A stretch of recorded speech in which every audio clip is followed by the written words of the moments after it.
Hello everyone. In previous lecture we had discussed what is direct shear test and the apparatus, its need and scope of this test and the different apparatus required for this test.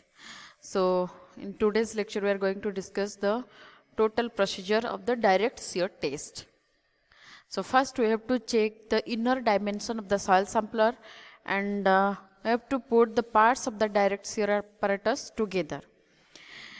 Then we have to calculate the volume of the sampler and we have to measure the weight of the sampler.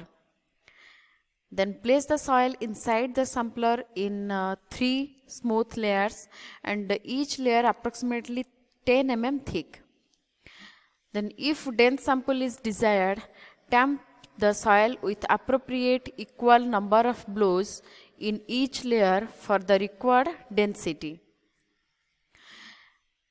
Then after completing 3 layers, level the top layer and weigh the soil sampler with soil.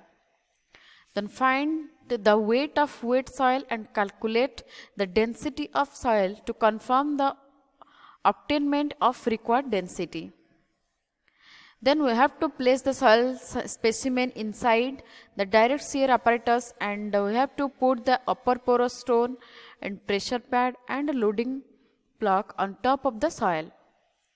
Then we have to adjust the dial gauges and proving ring to 0 position after setting up the specimen setup. And we have to apply the desired normal stress up to 0.5 kg per centimeter square and add water at the top of direct shear box setup and wait for at least 20 minutes to ensure saturation and we have to remove the shear pin. Then we have to take the measurement of the final vertical dial gauge readings which measures the deformation in vertical direction due to saturation. Then we have to record the initial reading of the dial gauge and proving ring values before starting the shearing. Then we have to check all adjustments to see that there is no connection between two parts except sand or soil. Then we have to fix the strain collected frame to the required strain rate so that start the motor. Take the reading of the shear force in proving ring with respect to the change in horizontal dial gauge reading and vertical deformation in vertical dial gauge till failure. Then the steps from 1 to 10 has to be repeated for another 2 normal stresses. So in this way we have to complete the direct shear test in the laboratory. So here some advantages of direct shear test. This shear test machine is simple and fast to operate. Here a thinner soil sample is used in the direct shear test, thus facilitating drainage of the pore water quickly from a saturated specimen. And then direct shear requirement is much less expensive as compared to triaxial equipment. So this equipment also much less expensive than the triaxial or other shear test. So these are some advantages. Next, the second test is the triaxial shear test or triaxial compression test. Triaxial shear strength test on soil measure the mechanical properties of the soil, and in this test soil sample is subjected to stress such that the stress resulted in one direction will be different in perpendicular direction. The material properties of the soil like shear resistance, cohesion and the dilatancy stress is determined from this test, and the test is most widely used and is suitable for all types of soil. So basically this test is preferable as these types of soil or triaxial shear test is suitable for all types of soil. That means it may be fine soil or coarse grained soil.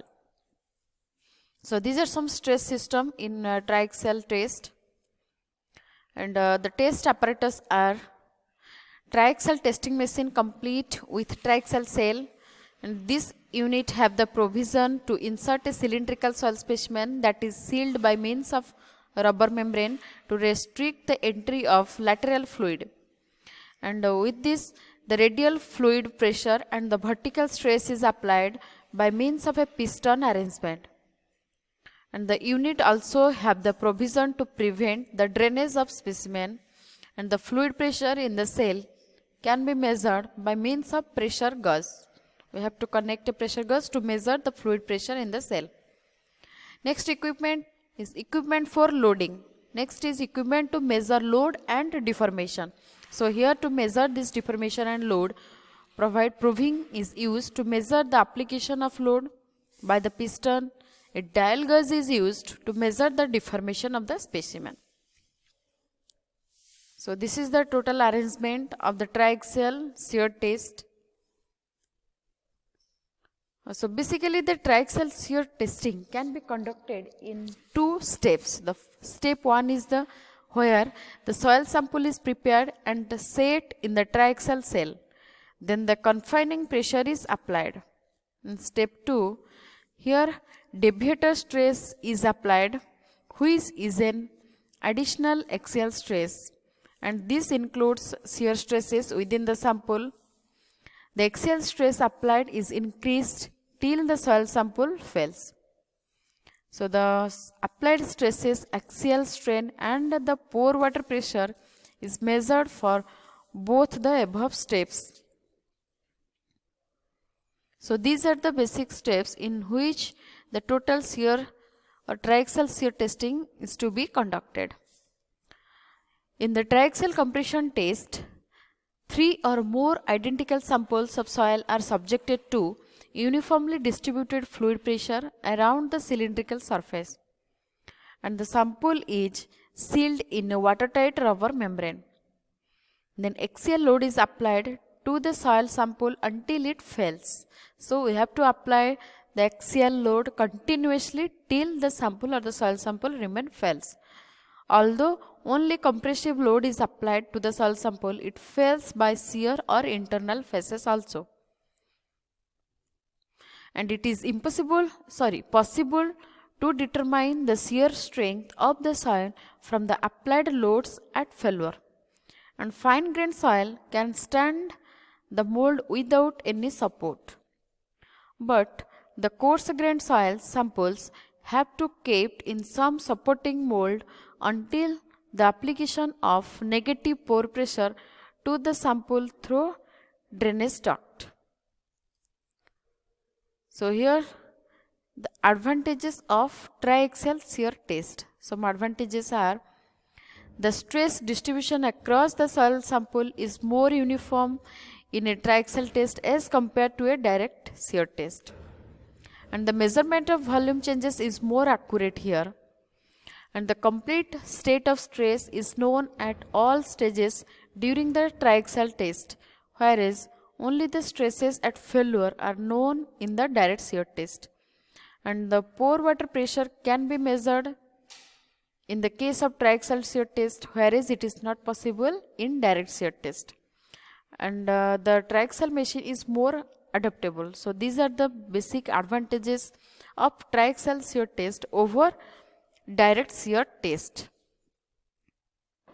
So here the stress condition. So it is a cylindrical mold within the soil sample, or we have to consider this is a soil sample, cylindrical shape.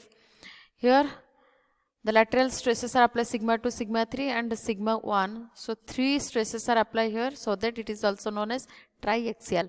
From the 3 direction the 3 stresses are applied. So formula is, this is the angle alpha, sigma 1 equal to sigma 3 tan square alpha plus 2c tan alpha, where we can calculate the alpha by applying the formula like 45 degree plus 5 by 2, where alpha is the failure angle, phi is the angle of internal friction, and c is the cohesion. So this is the failure angle of the soil. So this is the formula to find out the failure angle. So you have to remember this one also. So this much. In next lecture again we will continue with a new test procedure. This is unconfined compression test or unconfined shear test. So thank you.